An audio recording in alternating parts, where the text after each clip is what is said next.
ఒక దైవజనుడు ఉండేవాడు. ఆయన పేరు భక్త్ సింగ్ గారు. ఆయనతో నేను చాలా కాలము కలిసి తిరిగినాను, పనిచేశాను. ఇతర దేశాలకు కూడా నేను ఆయన కలిసిన వెళ్ళిన రోజులు ఉన్నాయి. ఆయన నేర్పిన మొదటి పాఠం ఏమిటంటే, ఇది దేవుని గ్రంథం కాబట్టి క్రొత్తగా మేము ప్రభువును నమ్మినప్పుడు ఈ గ్రంథం ఇది దేవుని గ్రంథం అని భయభక్తులతో చదివేవాళ్ళం. అంటే మోకరించి ఆ బైబిల్ గ్రంథాన్ని చదవటానికి ప్రారంభించినాం. కారణం, ఇది మనిషి మాటలు కావు, ఇవి దేవుని మాటలు, దేవుడిచ్చిన గ్రంథం. కాబట్టి ఆ దినము నుండి ఈ దినం వరకు నేను మోకరించే బైబిల్ చదువుతాను. అంటే నేను ధ్యానం చేయాలి అంటే బైబిల్ తెరిచి నేను మోకాళ్ళ మీద ఉండి ఈ దినానికి కూడా మోకాళ్ళ మీదనే నా బైబిల్ గ్రంథాన్ని నేను చదువుతాను. కారణం, అది దేవుని గ్రంథం, అది పరిశుద్ధమైన గ్రంథం, అది దేవుడిచ్చిన గ్రంథం. కాబట్టి నేను గౌరవించాలి, పరిశుద్ధ బైబిల్ గ్రంథాన్ని మనము గౌరవించాలి. కారణం, అది దేవుని గ్రంథం.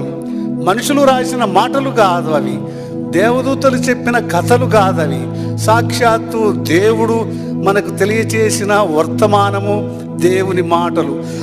కాబట్టి దేవుని గ్రంథాన్ని మీరు గౌరవించండి, దేవుని గ్రంథాన్ని గౌరవంగా చదవండి.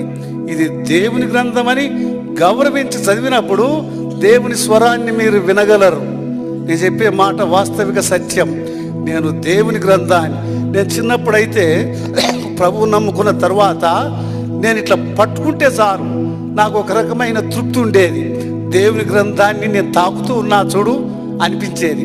ఇప్పుడు ఉదాహరణగా మన దేశ ప్రధాని కానీ, ప్రెసిడెంట్ కానీ, లేకపోతే అమెరికా ప్రెసిడెంట్ కానీ ఒక ఉత్తరం రాసినాడు అనుకోండి, మనం ఆ ఉత్తరాన్ని ఎంత జాగ్రత్తగా, ఎంతో దాన్ని గౌరవించి మనం పట్టుకుంటాం, ప్రేమిస్తాం, అట్లా చేస్తాం.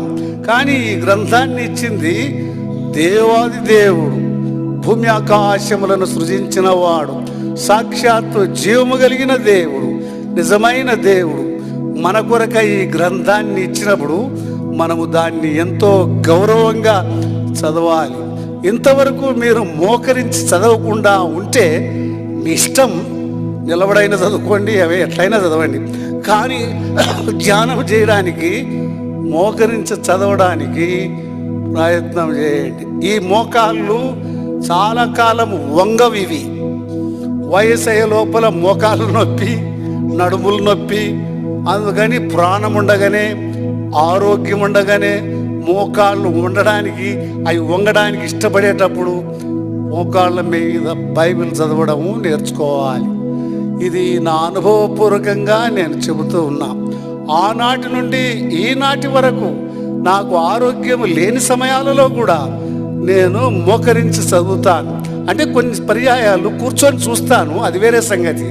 నేను ధ్యానించాలి అంటే, దేవుని దగ్గర వర్తమానము నేను పొందాలి అంటే నేను మోకరించి చదువుతాను. దావీదు రాజు వలె నేను కూడా ప్రార్థన చేస్తాను. ఆయన ఏం చేస్తాడు, 119వ దావీదు కీర్తన 18వ వచనంలో ఇట్లా చేసేవాడు, దేవా నీ గ్రంథములోని ఆశ్చర్యమైన వాటిని నేను ఎరుగుటకై నా కండ్లను తెరువని ప్రార్థన చేసినాడు.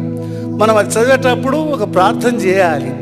మనకు తెలివి తక్కువ, జ్ఞానము లేని మనుషులం, దేవుని మనస్సును గ్రహించలేం, దేవుడు ఏం చెప్పాలనుకుంటున్నాడో మనకు తెలియదు. కాబట్టి మన బలహీనతలను, మన బుద్ధిహీనతను ఆయన సన్నిధిలో ఒప్పుకొని వాక్యాన్ని చదవాలి.